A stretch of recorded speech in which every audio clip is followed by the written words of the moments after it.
Hello, greetings. This is Gilles Mention. I thought I'd make another video on this model. I don't know if I'm not really sure. It's going to be a very busy time. I may not be able to return, but I wanted to come, or I will eventually, if God willing, I will return. But I wanted to speak briefly about astrology and tarot. Those things are just mirrors. They're just like the tarot is just a mirror. It is just something that is a mirror that gives us of course, it can be used for divination to try to predict the future, but I'm not doing it like that. It's more to bring forward to the consciousness, to make those things to the forefront of consciousness, those aspects to mirror.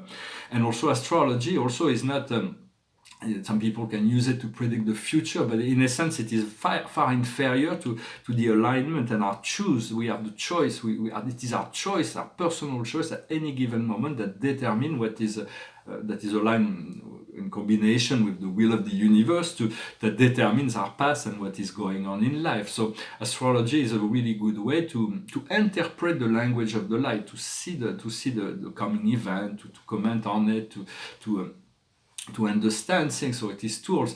Another thing is, personally, I use astrology as a tool to communicate directly with the planets, because I recognize the planets as living beings that communicate in a community of being. But just to read, to say that, and to acknowledge the multi-dimensional nature of beings and things, the eternal nature of the soul, makes us in society, we cannot, it is not accepted in society, so therefore we are marginalized when we say that, we're not taken seriously, and so it is a bit of a problem. We need to really find a way to bring more and more people into the acceptance of their own divine soul, to find to allow so they can discover their own inner truth, and then we can move on to the next level, because this linear material path has been very enforced on society.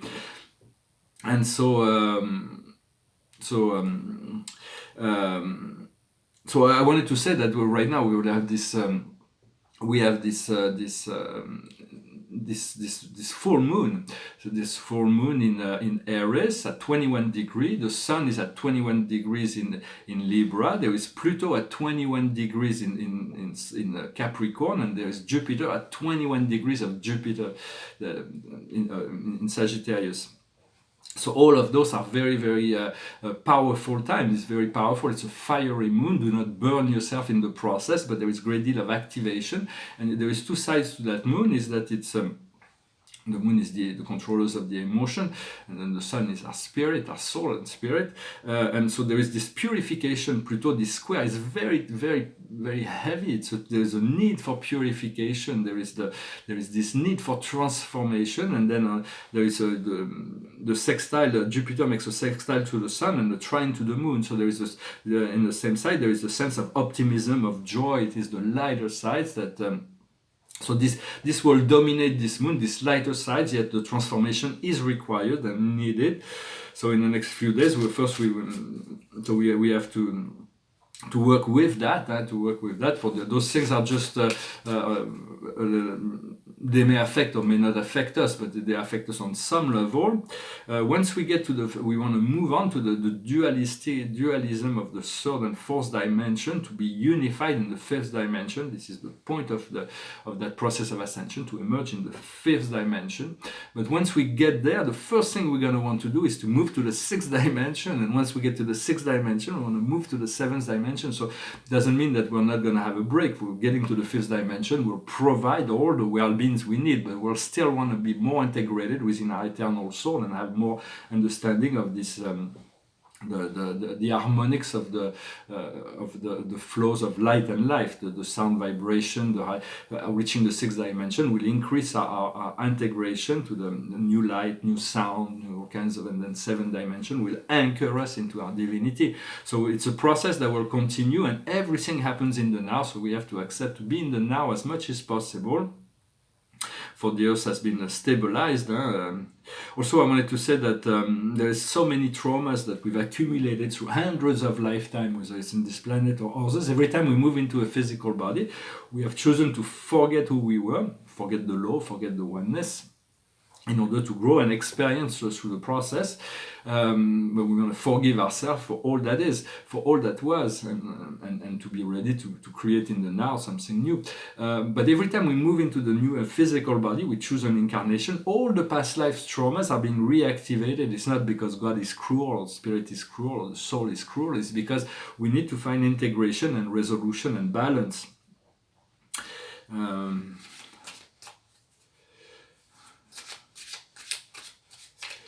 going to pull a few cards and let you interpret it intuitively.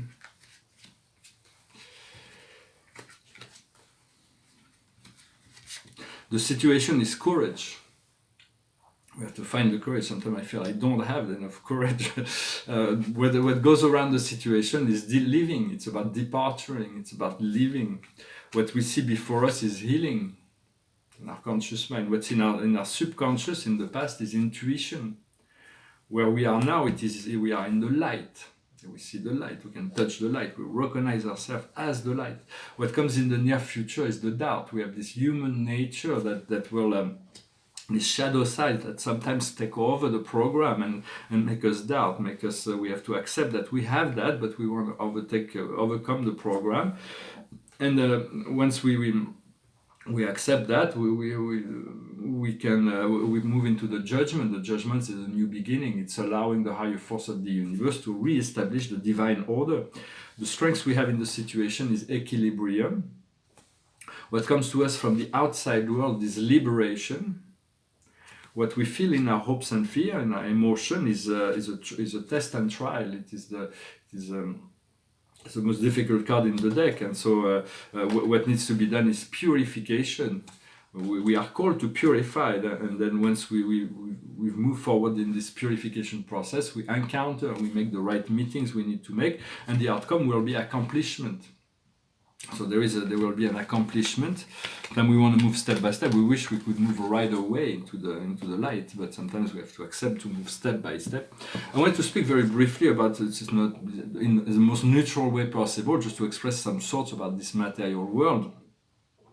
There was something that's funny is that the social media Twitter is becoming the platform where heads of states are making their it's like it's no longer it has become the favor place where diplomacy and foreign politics is being expressed. It's kind of funny because we as an individual we can be censored on Twitter if we don't say things that the media likes, the social media likes.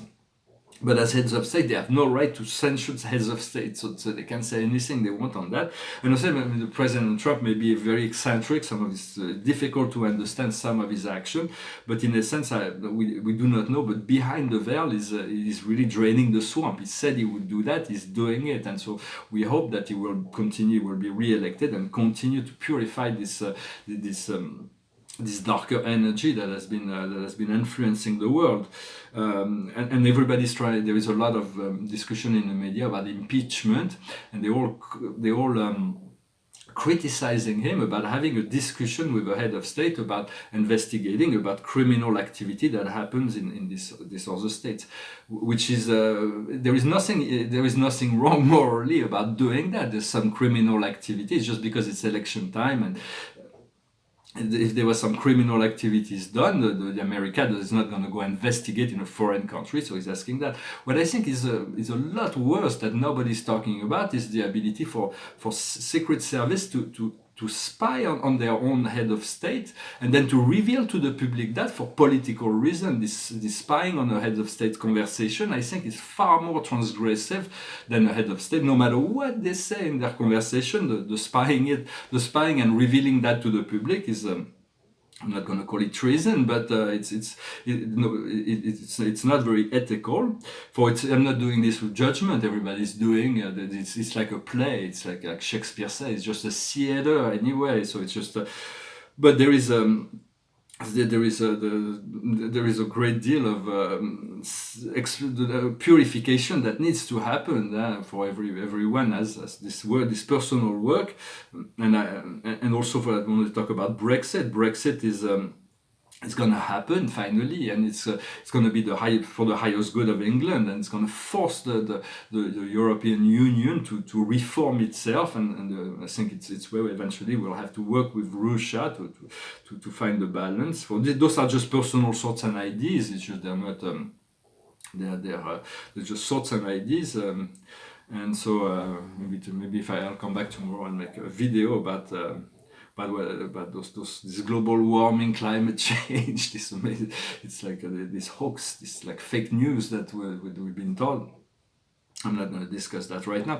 I'm going to finish with a song. I hope this message resonated with you. We're looking forward anyway to see a world that is pacified, that is purified, that is where everybody can live in peace and can live creatively. For there is enough abundance for everybody to enjoy that.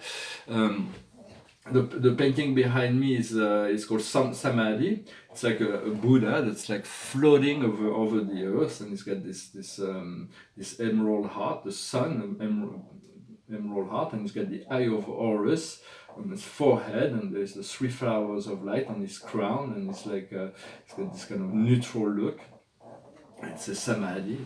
Those pieces, I made quite a few of those more spiritual images, and here it is also a spiritual image of the DNA that is at the center of the meeting between the great Milky Way galaxy and the Andromeda galaxy, the family of light and the family of love, that move from the triangulum to the light. And there is this code 0010110. Those 2 months are very instrumental in activating those portals. Well, thank you for liking, sharing, commenting, subscribing. I'm going to sing a song and then put one more card. It's called it's an ensemble song originally by Todd Duncan. It's called The Enchained Melody. It's like this.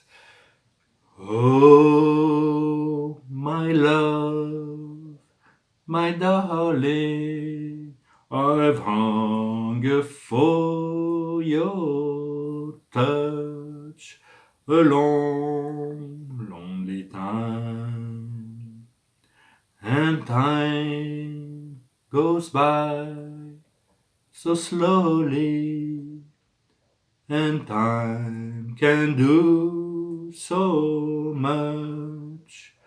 Are you still mine? I need your love. I need your love.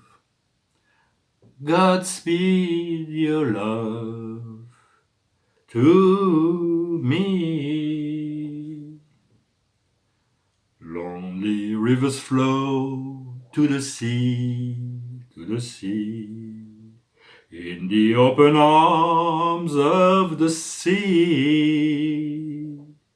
Lonely rivers cry, wait for me, I'll be coming home, wait for me.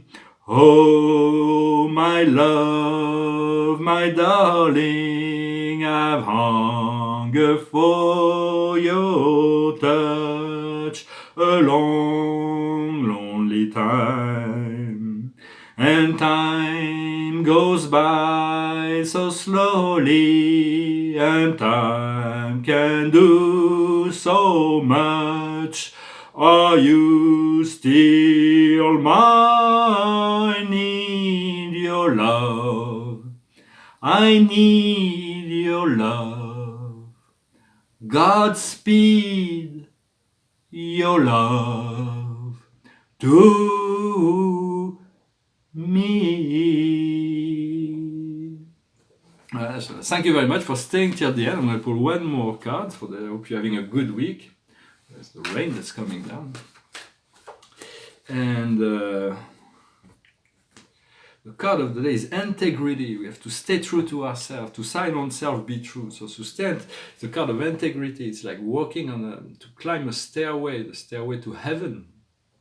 And so it is very much, it is about finding our path, walking our path, staying with our spinal column. There is a spine. The spine is really it's really what holds us. So stay as straight as possible. Keep your head high. you head up, and it leads into this temple. Here it is the mosque and cathedral, and for life is our body is like a cathedral or a mosque or a temple. It is the temple of the Holy Spirit. So we want to clean it up, clear it up, and not be too judgmental on ourselves for walking the path we're walking, to be as understanding as possible, yet moving forward little steps each day. I thank you very much, and I wish you a wonderful, wonderful week. Namaste.